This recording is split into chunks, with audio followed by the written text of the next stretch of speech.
Hey everyone, it's Mike with It's Pittsfield Tonight. I'm going to jump right into it, and I'm going to start with, we're going to stay with election season and election issues.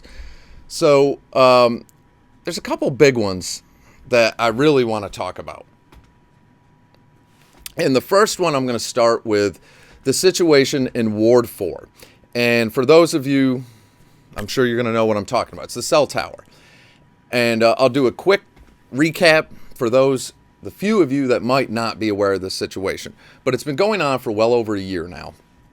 And the situation in Ward 4 arose from a cell tower that went in up in the area commonly referred to as Shacktown. And that's off of Holmes Road, right up near Herman Melville Estate, Arrowhead, and Alma Street or Alma Drive, whatever. It's Alma. I keep saying that, but that's the closest street to where this tower went in. It's right up near where the water tower is up there also.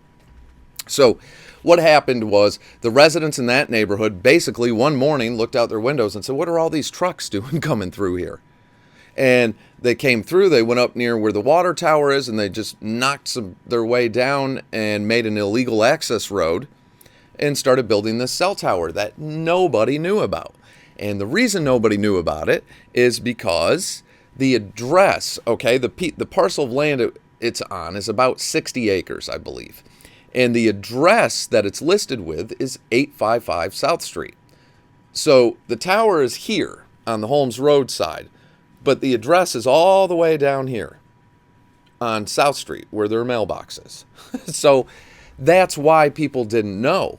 I mean, even though it's a pretty straight cut through the woods, it's a good distance, but it's a straight cut through the woods. But if you were to drive there, it's like going on the other side of the city.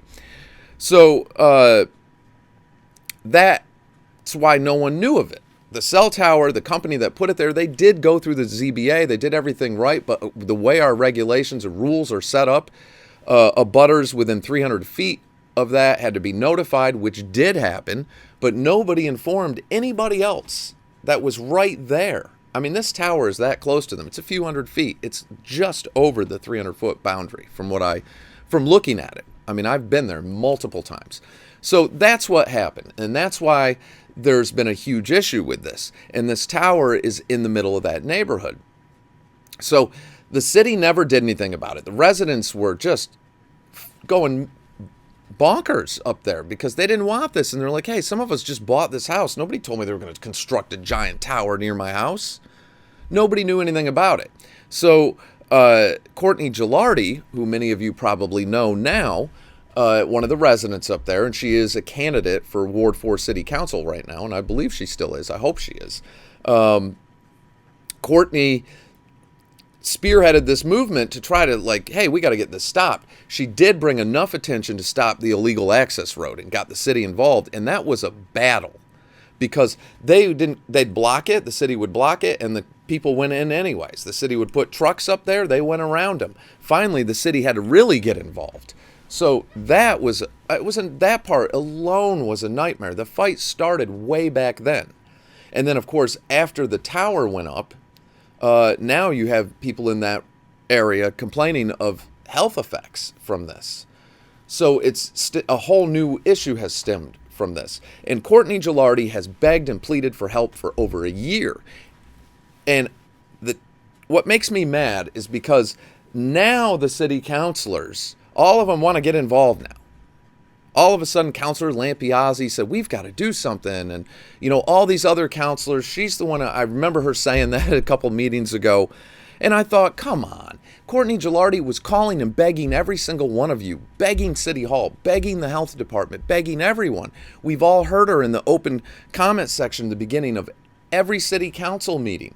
And not just her, all the professionals and people she has recruited to speak on their behalf, attorneys they've brought in. I mean, it's been unbelievable. And she has been ignored and ignored and ignored because ultimately the company didn't do anything illegal and wrong that put the tower in. They followed all the rules. They went through the ZBA. They did everything through the proper channels through the city.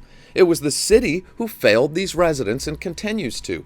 And now my fear is, or what irritates me, is it's an election year. So you're going to see these counselors try to pretend that, and what are they going to do now? And I'm not saying it's impossible, and I think Courtney might have got a little irritated at me and a comment I made on another post. But what are they going to do now? The tower is up and running. And you know when it could have been done? When it wasn't. And you know who knew about it and had more than enough time? All of them. I went up there several times. Well, take a look at this photo. That was just one of the times right here that the tower was coming in pieces, and it was laying on the ground being assembled as the pieces came in. But this was a huge issue from the minute that illegal access road went in. And you can see where they've got that blocked off in that photo. So this could have been handled, and it didn't happen. Now the fight is like, oh my God. Now you're talking about fighting.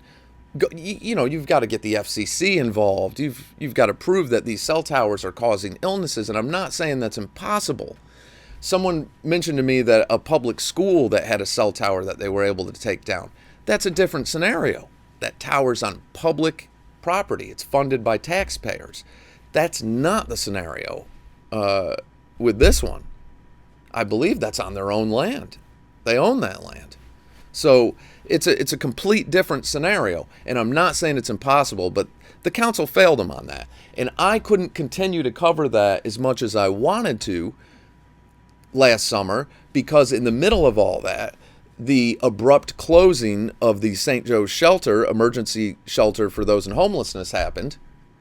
And it was a COVID shelter, so in the middle of the pandemic, and that crisis broke out. We all know what happened at Springside Park. It started filling up with dozens and dozens of people, and I had to do something. I had to make a choice, and it really wasn't even a choice for me, because the immediate effect on people's lives that I saw, I told Courtney I'll do what I can, but I've been every day at the park, and that's where all my attention went.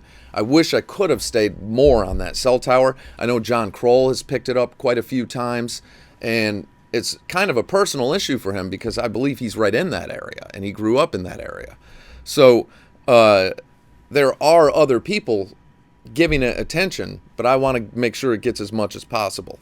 I'm going to talk to Courtney again in the future. Check out John's video. I think he just did a video with her yesterday and some other people. So you can check that out on the John Kroll Show. Anyway, it's Courtney Gilardi. You'll see it. I think it's the last video he posted. But I'm hoping to do something with her talking about this later on. And now I'm going to shift to Springside Park, because that's what pulled my attention away, and that has got me furious. And I know some of the advocates and some of the people that have contacted me over the past couple months. Sorry, I keep looking at the clock. And when I saw my hair in the mirror this morning, I was in a bad mood when I woke up, stumbled into the bathroom, turned around, looked in the mirror, and started laughing hysterically. I said, how did that happen? I knew it was long, but it's just like, how did that happen? And then I said, you know what? After I was done laughing, I said, I'm doing a video looking just like that. And ta-da! Here I am. So, anyways, and I've just downed a couple of espressos before it gets too late and I have to go. So, back to Springside Park. So, these counselors, again, that was another issue. So, the abrupt closing of the St. Joe's shelter by ServiceNet, the city saying, oh, ServiceNet is the professional. The mayor's backed them 100%. She put a statement out saying that the guests had more than ample time. They had 3 weeks to get their belongings and this and that, and ServiceNet did everything right, and they covered. And it was, because the mayor has kind of changed her tune since then, and she has. Because the last time she spoke, she said she was deeply concerned with what happened. Are you kidding me? That never had to happen. And if I didn't go to that park and do what I did to make sure everyone knew about that, I don't think we would have even been talking about it. And, I mean, we had to call the fire department that day. I keep saying that, but I can't get that out of my head. That first day going through that park, I'm like, this is daytime in the middle of Pittsfield, and there's unresponsive people in 90-degree heat. One of them with a needle hanging out of their arm. And there's children out here. And there's still people in that park. Here's a story. The day I went up to the park, one of the days, I was up there, I can't tell you how many days. Most of the time, I didn't talk to people. I was there to observe and document. So one of the days I went up there, 3 of our city councilors were up there, and I ran into them. And it was Council President Peter Marchetti, City Councilor at Large Pete White, and Earl Persett. And they said, well, they heard so much that Pete Marchetti said he couldn't hear it anymore. He said, I couldn't hear it anymore on Facebook. It was killing me. I had to come up here and see with my own eyes what was going on. And then they said, well, we brought Earl up here because of his size in case we had any problems. And I thought, for one, you're talking about a public park and you're city councilors. So if you have that concern to start with, isn't this a huge issue? You have children trying to play in here.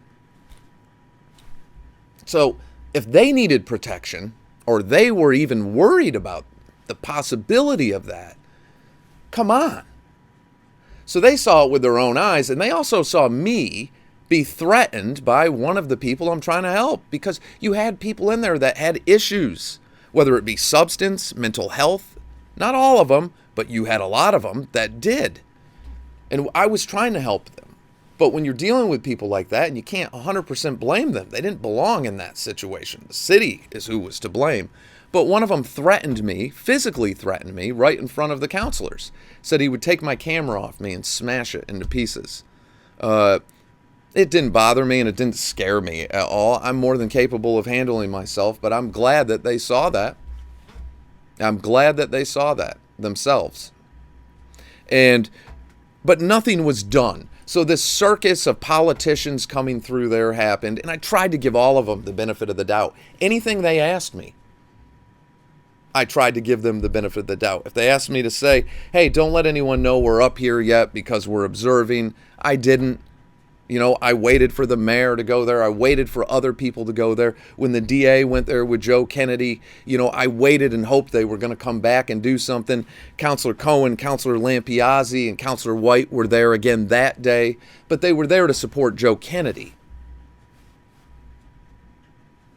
It was awful. And with Councilor Lampiazzi, I didn't know what she was there as. I didn't know if she was there as a supporter of Joe Kennedy, if she was there as a city councilor, or because she was with the DA. I didn't know if she was there working, because it was during daytime hours. Is she working for the DA's office right now and on the clock with that job? I didn't know. So I didn't approach her in any way. I didn't speak to her because I didn't know what hat she was wearing at that particular time. Anyway, it went on and on and on. End of story with it. And it's not the end of the story, but there's still people living in the park. So here we are. We went through the whole winter. The city allowed alcohol abuse and drug abuse and smoking and all these things that are illegal for everyone else. They allowed it. They allowed you to be in the park after dark, which is illegal. From dusk till dawn.